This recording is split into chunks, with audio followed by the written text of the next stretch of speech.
penutur teman-teman metal detektor itu loh. Iya. Yang dicari itu seperti ini, Pak. Iya. Yaitu abu ngaben, Iya. ya, yang kemungkinan itu adalah abu ngaben dari Empu Ranubaya gitu ya. Iya. Yang biasanya itu di dalamnya juga bercampur harta karun. Ini pedangnya. Iya, ini pedangnya. Dan ini kemungkinan ada abu ngaben ini. Nah, ini abu ngaben ini sangat magis ya. Diambil aja ya, diambil aja.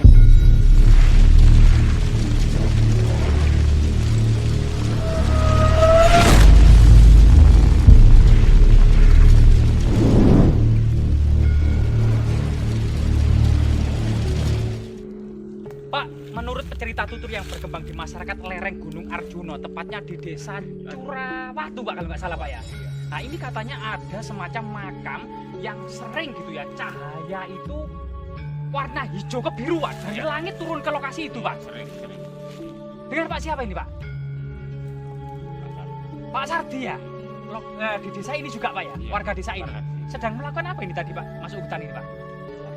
Oh, cari kayu bakar, Pak. Kering-kering kecil-kecil seperti ini, Pak. Nah, yang besar buat kita di ternak itu ada. Buat biangan. Iya ya, Pak. Nah, apakah Bapak berkenan untuk mengantarkan kita menuju situs yang sangat keramat tersebut, Pak? Ya. Ada makam. Nah, kalau orang ini katanya makam Empu Ranubaya, Pak ya. Coba Pak kita ke sana, Pak. Atau masyarakat lebih mengenal lokasi hutan ini bahwa semacam perkampungan kuno era kerajaan Majapahit, Pak ya. Bisa juga ya, atau mungkin istana Pasanggahan para petinggi kerajaan Majapahit ya, untuk melakukan pertapaan, semedi, atau menenangkan diri ketika lagi memikirkan urusan rakyat banyak, Pak ya. Nah, luar biasa, Pak. Apa Pak Sardi sendiri pernah, Pak, kemudian mendapati cahaya dari langit yang berwarna biru hijau itu turun ke lokasi ini, Pak? sering. Berapa kali, Pak Sardi melihat? Berkali-kali. Berkali-kali, Pak ya. Oh, luar biasa, Pak ya, berarti di sana itu, Pak ya.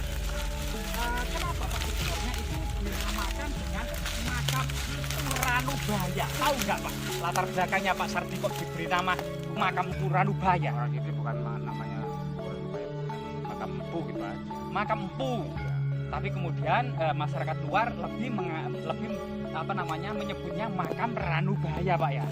Luar biasa, teman-teman. Jadi Ranubaya ini memiliki latar belakang sejarah meskipun diambil dari cerita fiksi ya, film Tutur Tinular tahun 90-an, namun kemudian cerita ini seakan-akan menyatu dengan cerita masa akhir keruntuhan kerajaan Singosari dan awal berdirinya kerajaan Majapahit masa Sang Ramawijaya sampai kemudian mangkatnya Sang Ramawijaya, sang pendiri kerajaan Majapahit ini, Pak.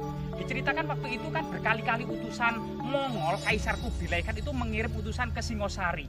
Dan utusan terakhir namanya Mengki ini dilukai mukanya, Pak, dipotong telinganya dan diusir ke negaranya. Bilang sama rajamu Singosari tidak sudi dijajah oleh Mongol. Akhirnya Mengki dalam keadaan muka terluka ini kusak-kusuk mendengarkan ternyata seorang pejabat intelijen kekaisaran Yuan, Pak, di Tiongkok Mongol. Nah, ini kemudian tahu kalau sosial masyarakat Singosari ini memiliki seorang empu yang ahli dalam membuat senjata. Jadi senjatanya pedang itu, Pak, kalau kemudian bertarung dengan pedang lainnya, misalnya pedang Damaskus gitu, Pak, pedang Mongol gitu, Pak, 10 pedang itu langsung patah, Pak, dengan satu pedang buatan Empu Ranubaya. Nah, ini kemudian Empu Ranubaya diculik oleh Mengki, dibawa menghadap Kaisar Mongol yaitu Kubilai Khan di Kan Balik, Pak, yaitu ibu kota kekaisaran Mongol dinasti Yuan. Akhirnya di sana yaitu Empu Ranubaya ini ternyata membuat sebuah pusaka, Pak. Jadi pusaka pedang yang diberi nama Naga Puspa menjadi rebutan para petinggi Mongol, Pak. Kemudian Empu Ranubaya dikejar-kejar, tidak mau dibunuh. Akhirnya kemudian bertemu dua pendekar sakti namanya Lau Sisan dan Meisin, Pak. Nah, dua pasangan pendekar sakti ini kemudian diamanai untuk membawa pedang Naga Puspa ini, Pak. Kemudian pedang Naga Puspa ini dibawa ya melarikan diri dari Kan Balik menuju Nanyang atau Laut Selatan yang kemudian sampai terdampar di Pulau Jawa. Di Pulau Jawa kemudian bertemu dengan Arya Kamandanu, Pak ya. Akhirnya kemudian mereka berteman dengan Arya Kamandanu. Arya Kamandanu sendiri kemudian menjadi istri dari Meisin, Pak. Jadi kalau Sisan itu ternyata juga dikejar-kejar di Jawa ini ya, yang terkenal dengan pedang Naga Pusmanya tadi itu oleh patih dari Gelang-Gelang yang bernama Kebo Mundarang, Pak. Nah, Kebo Mundarang ini memiliki anak Putong Bajil. Ternyata Putong Bajil ini Pak memiliki semacam apa ya? Kanuragan atau semacam ilmu sakti bernama Segoro Genti yang bisa kemudian menewaskan Low Season, Pak. Akhirnya kemudian pedang naga puspa ini diwariskan ke Arya Kamandanu, Pak. Arya Kamandanu sendiri sebenarnya adalah putra dari Rahanda Reksa, Pak, yaitu saudara seperguruan dari Ranubaya, Pak.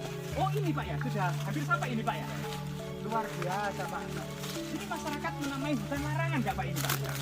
Hutan larangan, di mana cerita magis yang ada di hutan larang ini Pak? Tentang hewan-hewan yang ada di lokasi ini katanya Pak. Hewan-hewan ini kalau ada buat kejar ada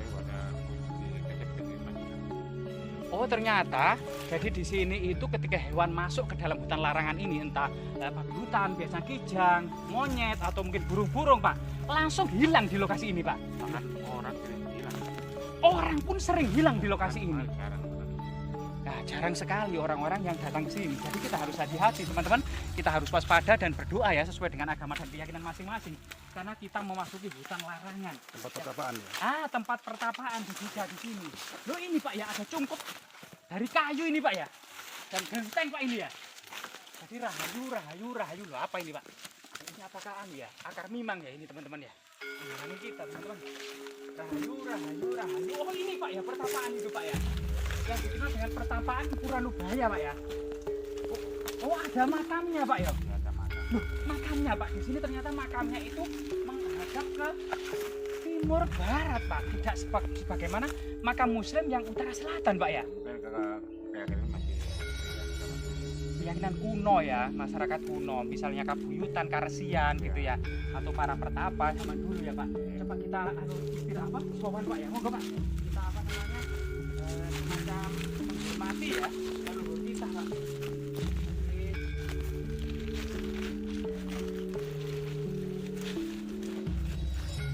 Rahayu.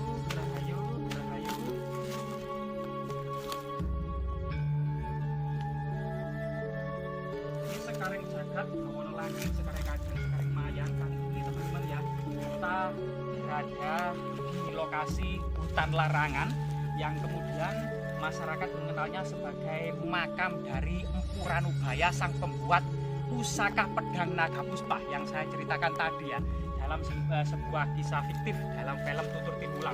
Ternyata memang film ini begitu mengena di masyarakat Jawa sehingga tokoh-tokoh sejarah ini dalam film itu bersanding dengan Arya Kamandanu.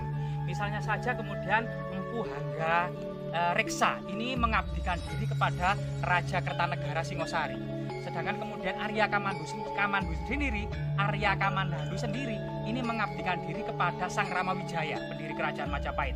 Konon katanya diceritakan dalam film ini juga ikut dalam pengembukan Kediri Jayakatwang, bergabung dengan pasukan Mongol termasuk Arya Wiraraja, berhasil pula kemudian menghancurkan pasukan Mongol di Canggu, gabungan dari orang-orang Majapahit dan orang-orang Madura, termasuk kemudian mengusir pasukan Mongol yang ada di pelabuhan Surabaya. Dan di sini kita dapati sebuah makam yang sangat sederhana. Siapa sangka sebenarnya makam ini adalah makam tokoh hebat yang bisa membuat pedang tanpa tanding, yang bisa memutuskan pedang-pedang yang lain gitu ya. Dan pedang tersebut dikenal dengan pedang naga puspa gitu ya Pak. Makamnya sangat sederhana Pak. Mungkin ya bisa kita bersihkan sedikit gitu Pak. Makamnya ini karena banyak suara laranya Pak ya. Banyak ini Pak ya. Mungkin ada masih banyak diziarahi oleh masyarakat atau tokoh-tokoh tertentu Pak ya. Ini kok banyak Pak. Loh, ini Pak, ada apa Pak ini Pak? Apa itu? Ada apa Pak ini Pak? Iya, nggak tahu Pak. Pusaka ini ya? Mungkin pusaka Pak. Ini kita apa ini Pak? ini. Loh, sangat kuno sekali Pak ini Pak. Jangan disentuh ya. Perhatian aja. Kemungkinan teman-teman Bapak ya, biar teman-teman mengetahui atau kamera bisa didekatkan, kita tidak sengaja teman-teman ya, ternyata di samping dari makam Empu Ranubaya ini ada semacam kain yang sangat lusuh, diduga ini adalah semacam kain geringsing gitu ya, atau kain kuno era kerajaan Majapahit yang warnanya sudah tidak putih lagi melainkan sudah menghitam, dan ini panjang teman-teman. Ini entah pedang. apa, ini kelihatannya pedang ya. Coba kita raba-raba. Iya Pak, seperti pedang Pak. Dan sangat berat sekali dan sangat keras ini Pak. Iya. Kemudian Apa itu? apa? Kain. Dibungkus kain geringsing ini, yaitu kain kuno untuk membungkus pusaka era kerajaan Majapahit, Pak. Masa itu Pedanaga Puspanya kan? Kemungkinan ini Pedanaga Puspanya milik Arya Kamandanu atau milik dari pendekar ini. Karena memang pada zaman dulu itu orang-orang sakti, sehingga pusaka yang dibuatnya itu akan kembali menyatu ya, bergabung dengan empunya atau sang pembuatnya gitu ya. Bahkan pusaka ini bisa jadi itu mencari tuannya untuk diwariskan, sampai saat ini kelihatannya belum menemukan tuannya, Pak ya. Ini ditutup saja gitu, Pak ya. Ditutup aja. Ya, sampai sini, Pak. Sekitar 2 meter. Loh, apa ini, Pak? Dapat lagi. Loh, ada lagi, Pak. Itu apa itu, Pak? Apa itu, Pak? Ya, teman-teman, ternyata ada lagi. Seperti ada bekal kubur. Bekal kubur ini. Iya, atau apa namanya? Bekal ngaben, Pak. Takut saya. Iya, takut, Pak. Loh, Pak, apa ini, Pak? Loh, Pak. Loh, apa ini, Pak? Seperti abu itu ya? Ini abu. Abu tak, Pak? Loh, iya, Pak. Tapi wadahnya bagus ini ya. Seperti untuk menaruh abu-abu pada masa kuno ini, Pak ya.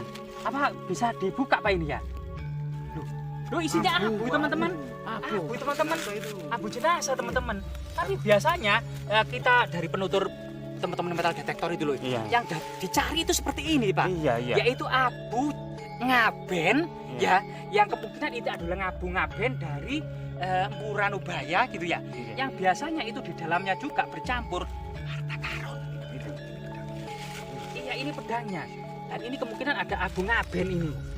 Nah, ini abu ngaben ini sangat magis ya. Diambil aja ya, dia pada Jangan dicek ya. diangkat, jangan mengganggu. Oh gitu ya. Oh, gitu ya. Nggak boleh kan? Atau nanti kita kembalikan abunya ya itu. Iya. Mungkin ada apa gitu ya di dalamnya, Dalamnya. gitu ya. Aki-aki atau apa? Atau ake atau pusaka.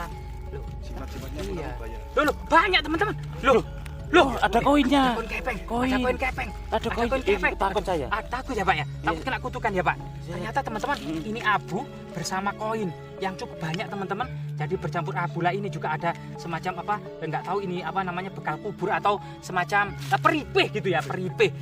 Dan ini enggak tahu ini banyak apa enggak. Loh, ternyata banyak sekali, teman-teman. Banyak Banyak sekali, penuh dengan apa namanya, senjata-senjata kuno, peripih-peripih dan koin kepeng, teman-teman. Dan banyak sekali di dalamnya. Dan kita tidak niat untuk mengambil apa-apa loh, teman-teman. Iya. Karena ini merupakan bagian dari budaya dan tinggalan ya yang sangat monumental, yang kita tidak akan mengambilnya, teman-teman ya.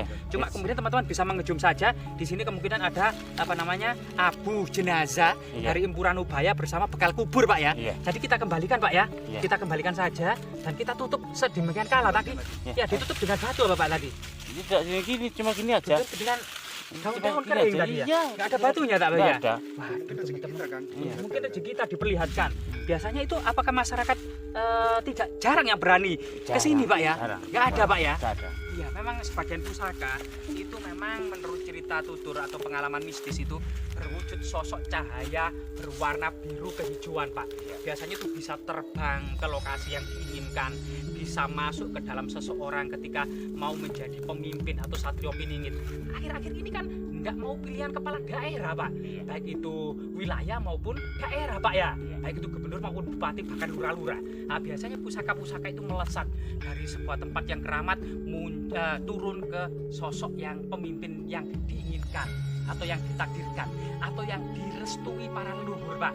Bahkan kemudian saat ini mungkin pusaka-pusaka itu kembali, Pak ya, kembali kepada empunya sang pembuat pusaka tersebut, yaitu mungkin Empu Ranubaya dan lain sebagainya ya. Kita tutupi saja. Mungkin juga nanti juga hilang-hilang sendiri, Pak ya, atau mungkin juga nampak-nampak sendiri, dan memang itu adalah sebuah fakta dan realita yang ada di tengah-tengah masyarakat ya, Pak. Keberuntungan kita. Diperlihatkan abu jenazah Empu Ranubaya atau tinggalan-tinggalan kubur ngaben, termasuk kemudian pusaka naga puspa yang sangat luar biasa terkenal sakti itu ya, dalam kemudian apa namanya, tutur tinular gitu, Pak ya. Nah, ini mungkin pesan-pesan, Pak, untuk generasi muda. Mungkin ada sedikit, Pak, pesan-pesan dari Pak Har. Ya, tentang tempat seperti ini. Nah, ya kalau ke tempat-tempat seperti ini, karena ini ya, termasuk peninggalan leluhur ya, kita mau menjaga dan merawat ini. Biar generasi yang akan datang bisa mengenal dan Melestarikan. melestarikan. Sebenarnya jalan kaki ya di lereng Gunung Arjuna ini dari perparkir atau dari kampung terdekat itu kira-kira perjalanan berapa jam sih, Pak? Tadi kira-kira Sekitar ya ada 2 sampai 3 jam lah. 2 sampai 3 jam menuju lokasi ini, Pak ya. Jadi ini sangat luar biasa sekali temuan kali ini kita, teman-teman, yaitu pedang naga puspa kemungkinan, dan sebuah makam yang sangat bersahaja milik tokoh sakti Empu Ranubaya, dan kemungkinan adalah bekal ngaben, Pak ya. Semoga kadang kita tidak akan pernah mengambil apapun di lokasi ini ya. Kita semata-mata untuk eksplorasi ya, edukasi saja gitu ya. Dan semoga lokasi ini tetap menjadi bagian dari sejarah peradaban Nusantara. Semoga bermanfaat. Jas merah ya. Ya, jas merah. Jangan sekali-kali meninggalkan sejarah.